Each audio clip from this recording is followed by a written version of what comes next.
be reading an excerpt from Erich Fromm's Man for Himself, an inquiry into the psychology of ethics, that discusses the difference between humans and animals that I thought was a pretty interesting perspective that I hadn't heard before. It starts in Chapter 3, and it's titled Man's Biological Weakness.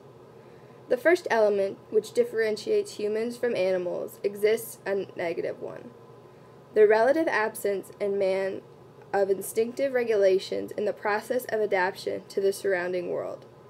The mode of adaptation of the animal to its world remains the same throughout.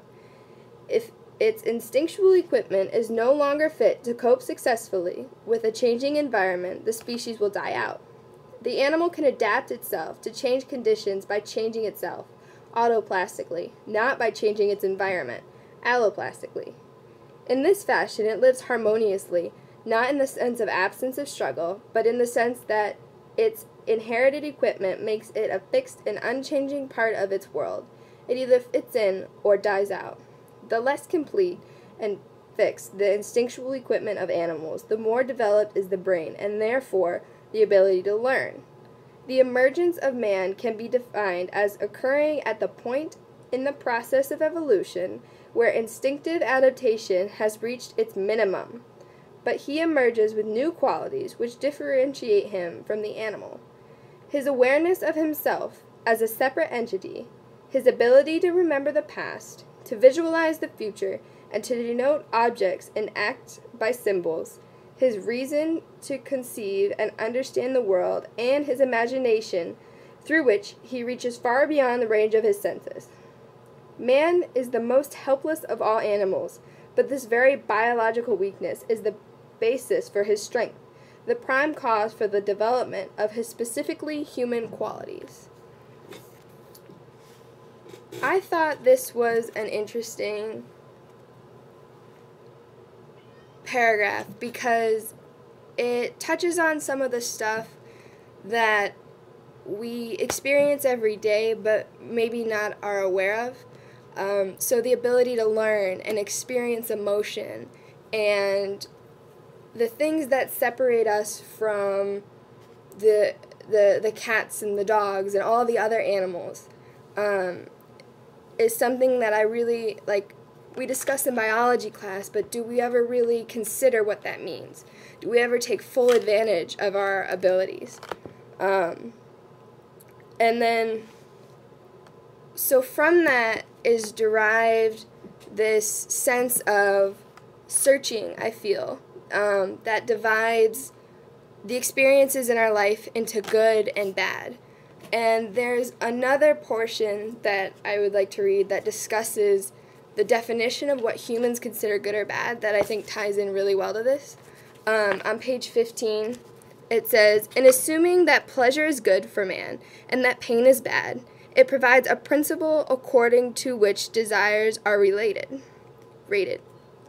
Only those desires whose fulfillment cause pleasure are valuable, others are not."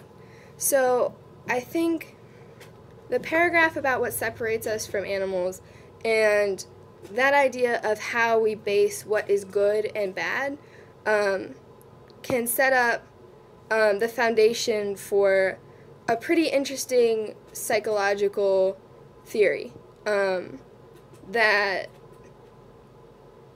and I think a lot of the way people act can be discovered through that. So even though we still possess primal instincts of survival and self-preservation, which would be good if we survived, I think that if we can understand more where other people are coming from, if we use these two different ideas. So I took a criminal psychology class, and at first that was really mind-altering because there was these people who were doing horrible things, and you're a normal person living your life and you don't understand why, but then if you start to look at why they're doing what they're doing, you don't agree with it and you don't support it, but you could maybe understand where they're coming from. And that's an extreme example, but maybe if you look at people's actions and why they did the things they did. If you don't understand them, maybe it's because they thought it was good for them, and they were trying to, even though we have all these like higher human learning, reading, thinking skills, they were in fact going back to something maybe more primitive and natural. And I think that, people say that, oh, it's a full moon, you better watch out, there's crazy drivers out there, or there's like the birds and the animals are getting all worked up by a storm.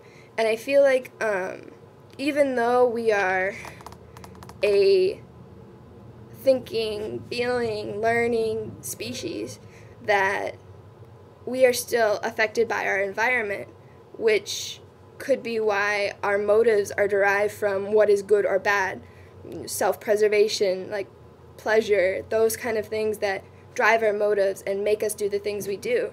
And one of my favorite quotes, just to give like a different perspective, is by Voltaire, talking about the advantages animals actually have over people. And it's, animals have these advantages over man. They never hear the clock strike. They die without any idea of death. They have no theologians to instruct them. Their last moments are not disturbed by unwelcome and unpleasant ceremonies. Their funerals cost them nothing, and no one starts lawsuits over their wills. And I thought that was just another interesting perspective because we can think and feel.